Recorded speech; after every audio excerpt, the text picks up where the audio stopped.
Pada tanggal 30 Juli 1949, di sekitar Tanah Karu, Sumatera Utara, pasukan Bagura dan Mujahidin asal Aceh Tengah mengintai dan menunggu iring-iringan tank dan 25 truk pasukan Belanda. Pasukan yang berjumlah 45 orang itu menggunakan persenjataan senapan dan kelewang. Berdasarkan sejumlah sumber, pasukan Barisan Gurila Rakyat atau Bagura yang dipimpin Ilyas Lebe bersama gerilyawan setempat menyerbu tank dan truk tersebut dengan membabi buta, sehingga membuat pasukan Marsusi kalang kabut. Satu dari puluhan serdadu tersebut bernama Abu Bakar yang dijuluki Pang atau Sang Pemberani Amandimot. Sesuai dengan julukannya, Pang Amandimot dikenal pemberani dan tidak kenal takut jika menghadapi Belanda. Bahkan pemuda itu tidak gentar walaupun dalam keadaan perang terbuka atau perang jarak dekat. Terbukti setelah pasukan ini mulai lelah karena keterbatasan orang dan persenjataan serta logistik. Ditambah lagi bala bantuan pasukan Belanda semakin melemahkan perlawanan pejuang saat itu. Komandan Ilyas Lebe pun memberikan isyarat kepada pasukannya untuk mundur dan meninggalkan medan perang. Namun tidak demikian dengan Amandimot. Pemuda kelahiran Tenamak, Kecamatan Linge, Aceh Tengah ini menolak perintah Ilyas Lebe dan lebih memilih melanjutkan perang terbuka bersama sejumlah rekannya, yaitu Pang Ali Rema dan Pang Edem. Setelah Ilyas Lebe bersama sisa-sisa pasukannya pergi, Pang Amandimot bersama rekannya berpura-pura mati di sekitar mayat-mayat korban perang yang bergelimpangan.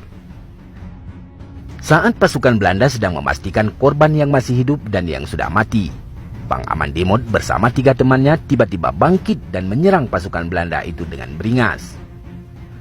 Banyak di antara pasukan Belanda yang mati kala itu, tak terkecuali 2 temannya, Pang Ali Rema dan Pang Edem, tewas saat itu juga. Pang Amandimot terus mengejar pasukan Belanda dengan pedang. Belanda semakin merasa bingung karena serangan dari persenjataan mereka tidak juga mampu melukai bahkan membunuh Pang Amandimot. Akibat kelelahan, Panglima atau Pang Amandimot akhirnya ditangkap Belanda. Pasukan Marsusi yang frustasi karena tidak mampu membunuh orang ini akhirnya memasukkan granat ke dalam mulutnya. Tak cukup sampai di situ, Belanda menggilas tubuh Pang Amandimot dengan tank. Maka pada tanggal 30 Juli 1949 gugurlah Pang Amandimot di Raja Merahi, Sukaramai, Karu, Sumatera Utara, dan dimakamkan di tempat itu juga. Beberapa tahun kemudian kuburannya digali kembali dan kerangkanya dipindahkan ke Tiga Binanga. Selanjutnya dimakamkan di Taman Makan Pahlawan, Kabanjahi, Sumatera Utara. Bagi masyarakat Gayo di Kabupaten Aceh Tengah, Bener Meriah, Gayo Luwes hingga masyarakat Alas di Kutacane, nama Amandimot harum karena kisah heroik perjuangannya. Bagaimana tidak, bukan hanya sebagai pejuang di daerahnya, Amandimot bahkan berjuang agar Belanda tidak masuk ke Aceh dari jalur Tanah Karu, Sumatera Utara. Pemerintah Aceh Tengah bahkan telah mengusulkan nama Amandimot sebagai pahlawan nasional, bersanding dengan nama besar pahlawan Aceh lainnya, seperti Cut Nyak-Din, Panglima Polim, Teku Umar, dan yang lainnya. Nama Amandimot telah disodorkan ke Kementerian Sosial, namun hingga saat ini belum ada hasilnya.